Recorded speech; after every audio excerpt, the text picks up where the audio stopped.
Hello दोस्तों, तो आज इस वीडियो में हम बात करने वाले हैं NIACL अकाउंट स्पेशलिस्ट की वर्क प्रोफाइल क्या होने वाली है। तो ये जो है आपको आपके इंटरव्यू में भी बहुत ज़्यादा हेल्प करेगा। आपको पता रहेगा कि इंटरव्यू के टाइम पर आपका क्या वर्क होने वाला है।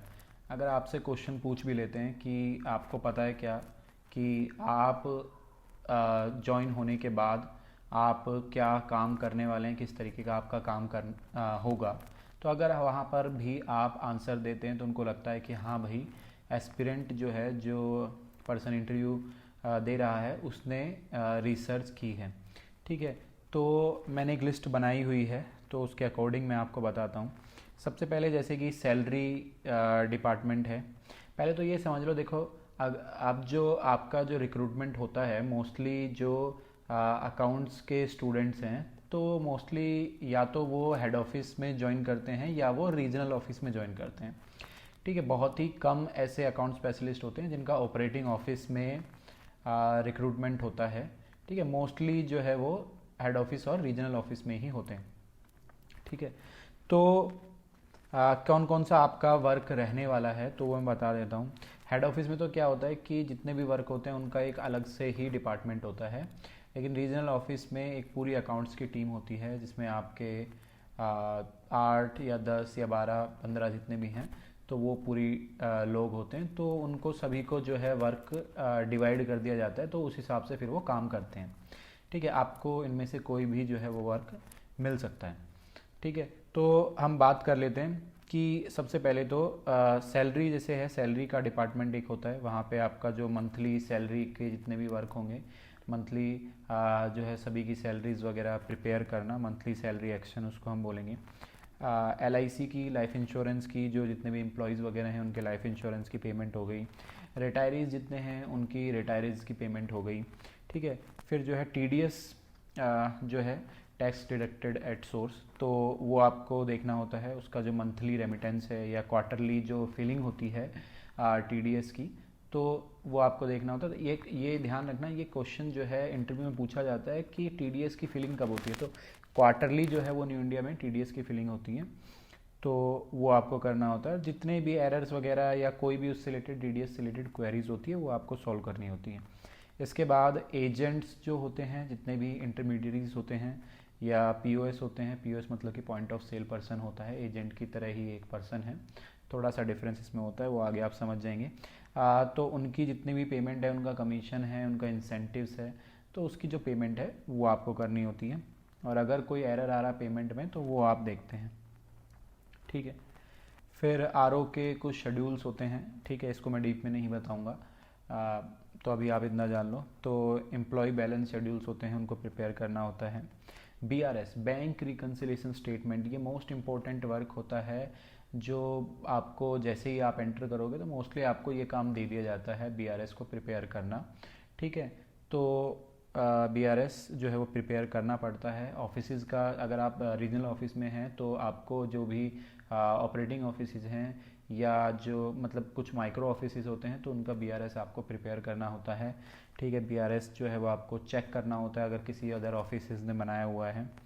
ठीक है, उसके बाद जो है T बिल्स होते हैं, ट्रैवलिंग एक्सपेंसेस जो हैं, बिल्स होते हैं जितने भी एम्प्लॉयज़ के, तो उनको वो बिल्स का अमाउंट जो है वो रिम्बर्स करना, उनकी पेमेंट करना, तो वो सब होता है। पेट्रोल एक्सपेंसेस, ट्रांसफ़र एक्सपेंसेस, मतलब जितने भी एक्सपेंस होते हैं एम्प्लॉयज़ से रिलेटेड, तो वो आपको करना होता है। इसके बाद जो RO के कुछ शेड्यूल्स होते हैं, जैसे मैंने एम्प्लॉय के बताया वैसे ही RO के कुछ शेड्यूल्स है वो प्रिपेयर करने होते हैं। ठीक है, इसके बाद काम बहुत सारे हैं, लेकिन कुछ मैं आपको जो है इम्पोर्टेंट वर्क्स मैं आपको बता रहा हूँ इसमें। ठीक है, तो आपको, ताकि आपको एक ओवरऑल आइडिया लग जाए कि क्या आपका वर्क जो है होने वाला है। तो GST की बात करें तो GST की फिलिंग होती है, GSTR 1 होता है, GSTR 2A या GSTR 2, उसकी फिलिंग होती है, उसकी पेमेंट होती है, वो आपको करनी होती है। ठीक है, उसका डेटा वगैरह आपको प्रिपेयर करना होता है। ठीक है, और अगर आप रीजनल ऑफिस में हैं तो HO से जो भी क्वेरीज होती है उसके रिलेटेड, उसमें आपको जो है वो हियरिंग करनी होती है।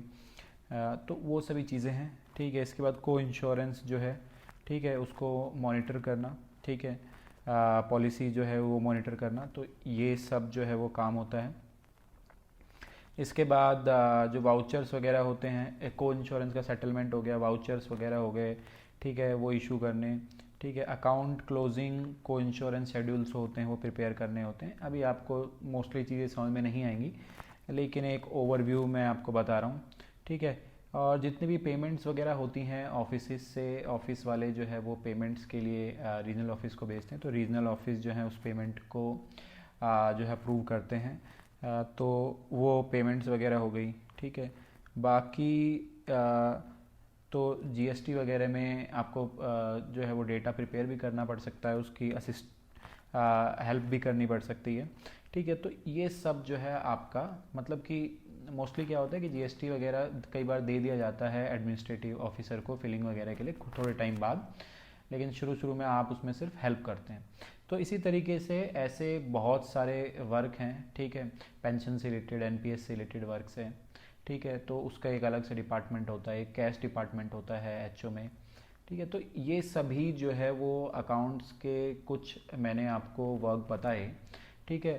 तो ये सभी वर्क इसी टाइप के आपको करने होते हैं, ठीक है। आपको पता लग गया होगा कि आपको क्या काम करना है। और कई बार हमको देखो ऐसा लगता है कि जब हम जो है रिक्रूट होंगे और जब हम काम करने के लिए जाएंगे तो इसमें से काफ़ी चीज़ें हमको पता नहीं है, हमको पता नहीं है कि वर्क किस तरीके से करना है, तो उसमें घबराने वाली कोई बात नहीं है। आप जैसे ही रिक्रूट होते हैं तो आपको हर एक चीज़ बिल्कुल, चाहे आप 2 बार पूछो 10 बार पूछो, बिल्कुल आराम से बताई जाती है, धीरे धीरे करके आप सीख जाते हैं, उसमें कोई भी डरने वाली बात नहीं है, ठीक है।